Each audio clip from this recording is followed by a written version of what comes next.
আশা করছি তোমরা বুঝেই গেছো আমরা কোথায় ঘুরতে যাচ্ছি। তো চলো আজকের ব্লগটা স্টার্ট করা যাক। এখন বাজে 12টা আর আমি চান করতে চলে গেলাম, কারণ 3:30তে আমাদের বেরোনো আছে।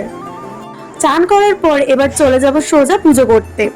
পুজো করে টোরে ঠাকুরকে খেতে দিয়ে এবার চলে যাব নিজে লাঞ্চ করতে।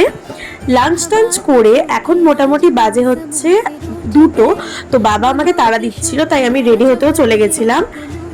যেহেতু এতটা জার্নি করে যেতে হবে তাই জন্য একদম মেকআপ করিনি, জাস্ট একটু কাজল আর একটু লিপস্টিক লাগিয়েছিলাম, ব্যাস। আমি পুরো রেডি হয়ে গেছি, সবাই রেডি হয়ে গেছে, মাও রেডি এদিকে। আর এবারে আমার দাদুও যাচ্ছে আমাদের সাথে। সবাই রেডি হয়ে দরজা আটকে আমরা এবার বেরোলাম রাস্তায়। এখন বাজে 3:30। আমরা বেরিয়ে পড়েছিলাম, গাড়িও এসে গেছিল, কিন্তু বাঙালির টাইম 3:30 বললে সেটা তো নড়ে চড়ে 4টেই হবে। তো যাই হোক, 4টে বাজে এখন, ফাইনালি গাড়িটা ছেড়েছে। এরপর তখন বাজে 6:30। এবার সবাই একটু টি ব্রেকে নেমেছিল, কারণ সবার কোমর হাত পা সব ব্যথা হয়ে গেছিলো এতক্ষণ গাড়ি করে এসে। তো আমি চা তো খাই না, তাই আমি একটা বিস্কিট খেয়েছিলাম। সব বাচ্চাদের খিদে পেয়ে গেছিলো, তাই একটা করে সবাই চিকেন পকোড়াও নিয়েছিল, বাট আমি এক বাইট খেয়েছিলাম। আর এখানে আন্টি নিয়েছিল চিকেনের চাউমিন।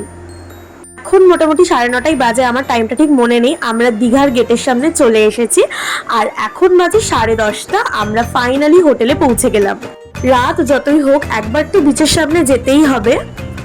রাত হয়ে গেছে বলে হয়তো এত বড় বড় ঢেউ দিচ্ছিল আর সুন্দর হাওয়া, তার সাথে সাইরেনও বাজাচ্ছিল, কারণ কি অনেকটা রাত হয়ে গেছিল, তাই আমরা একটু থেকেই বাড়ি চলে এসেছিলাম। ডিনারে ছিল ডিম ভাত আর আলু ভাজা, একদম হালকা মেনু। তো চলো আজকের মতো টাটা।